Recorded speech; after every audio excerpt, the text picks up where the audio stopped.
Look at all the things that you could do and ask yourself, do you want to win? You see, to win is to know what's important now. The challenge is to just get started. Not now, but right now. Bring on the resistance, bring on the challenge, and allow yourself to have the feeling of elation when you've got started and you've done something that you said that you were going to do. And the more you do this, the better you will feel, the more adept and the stronger you will become at moving through the resistance that we all face.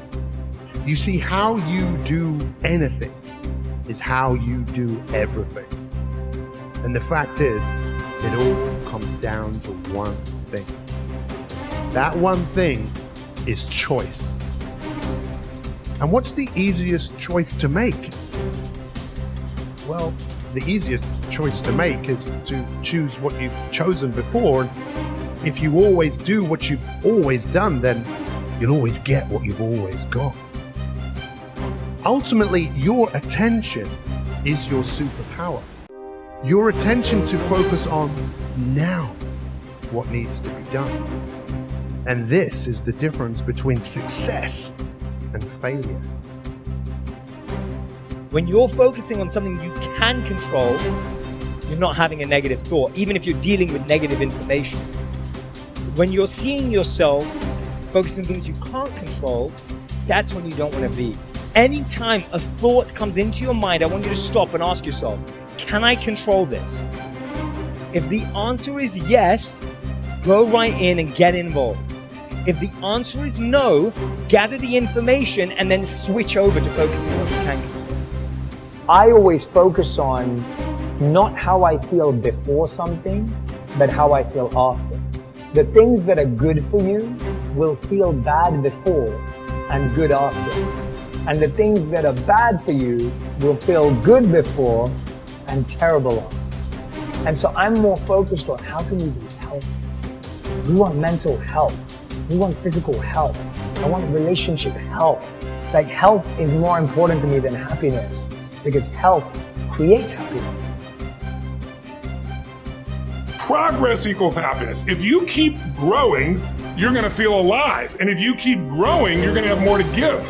And when you're growing and giving is when life is magnificent. It doesn't matter how many statues, Oscars they give you, or how much money you have in the bank. We've all seen people have all those things, and I get the phone call because they're depressed. So it's really an inner game. And I think that's what's missing for us today. Everybody's focusing on the outside world. Hell, there's a lot of things in the outside world you'll never be able to control. You can influence, but you can't control it. Your mind, your emotions, your body. You have 100% control over what you do with these things. And that's where the game is won. You win the inner game, then you win the outer game. We progress by creating progress. The way it happened was really very simple and straightforward. Mr. Schoaf simply took me aside one day and said, "Jim, you have enough talent and intelligence to really accomplish a lot in life, but you just don't have enough reasons to make it happen." When I heard that, something clicked inside my head. This was truly a key insight, a turning point in my life. I had always doubted if I had enough ability to be successful, but suddenly I realized that having enough ability was not the problem. The problem was having enough reasons. If you're like most people, having to is a lot stronger than wanting to. But often, and especially when you're young, that difference isn't always clear until someone points it out to you. But of course, different people are motivated by different things. In order to be successful, you need this very internal, very personal, very unique thing called strong character. So you have to build yourself from the ground up, and that's scary for a lot of people, but it's also a massive opportunity. You can decide if you want to be a famous musician, or a nice sensitive poet, or a painter, or a kickboxing world champion, or a businessman. You get to decide on all the different characters in the video game. You can choose, who do I want to be? And then if you actually try, you can become it. Isn't that amazing? You can wake up and go, you know what? I want to be this kind of guy. I knew who I wanted to be. I want to be the dude pulling up in the Lambo, 3 a.m, gets out. Everyone's like, who is this big, strong, rich dude? I want to be that man, so I became it. And if you don't want that, if you want to go be a musician and play guitar and get a bunch of chicks and chill in Bali and smoke, whatever, go, you can choose your character and build it. So nothing different than being in a dressing room or a bathroom when there's 2 mirrors like this, and you look down and there's an infinite number of yous that go that way. There's some synchronicity, there's some change, there's some uniqueness, and every time we do the work, we keep moving into another dimension. So then, all possibilities exist in the eternal present moment, and they exist as thought, because the quantum is the realm of thought.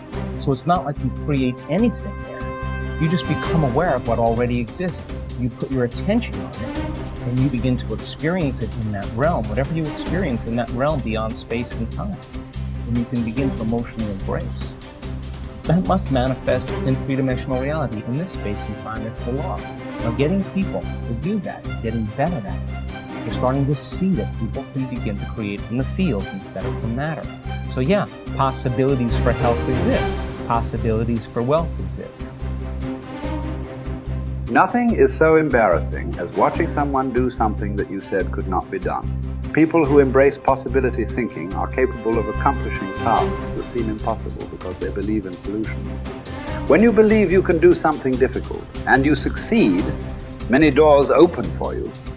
Big thinkers are specialists in creating positive, forward-looking, optimistic pictures in their own minds and in the minds of others. If you embrace possibility thinking, your dreams will go from molehill to mountain size, and because you believe in possibilities, you put yourself in position to achieve them. The winners in life think constantly in terms of I can, I will, and I am. Losers, on the other hand, concentrate their waking thoughts on what they should have done or what they don't do. If you believe you can't do something, then it doesn't matter how hard you try, because you've already lost. If you believe you can do something, you have already won much of the battle. The first step in becoming a possibility thinker is to stop yourself from searching for and dwelling on what's wrong with any given situation. Sports psychologist Bob Rotella recounts, I tell people, if you don't want to get into positive thinking, that's okay.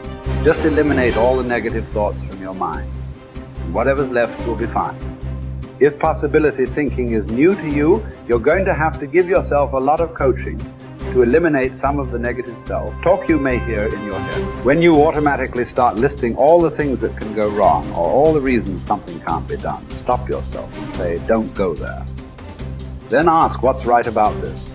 That will help to get you started. And if negativity is a really big problem for you and pessimistic things come out of your mouth before you've even thought them through, you may need to enlist the aid of a friend or family member to alert you every time you utter negative ideas.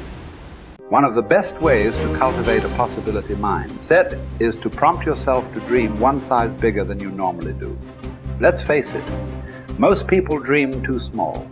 They don't think big enough. Henry Curtis advises, make your plans as fantastic as you like, because 25 years from now they will seem mediocre. Make your plans 10 times as great as you first planned, and 25 years from now you will wonder why you did not make them 50 times as great. If you push yourself to dream more expansively, to imagine your organization one size bigger, to make your goals at least a step beyond what makes you comfortable, you will be forced to grow. And it will set you up to believe in greater possibilities. Most people want their lives to keep improving, yet they value peace and stability at the same time. People often forget that you can't improve and still stay the same. Growth means change. Change requires challenging the status quo. If you want greater possibilities, you can't settle for what you have now. When you become a possibility thinker, you will face many people who will want you to give up your dreams and embrace the status quo. Achievers refuse to accept the status quo. As you begin to explore greater possibilities for yourself, your organization, or your family, and others challenge you for it, other possibility thinkers across the country and around the world are thinking about curing cancer, developing new energy sources, feeding hungry people, and improving quality of life. They are challenging the status quo against the odds. And you should too,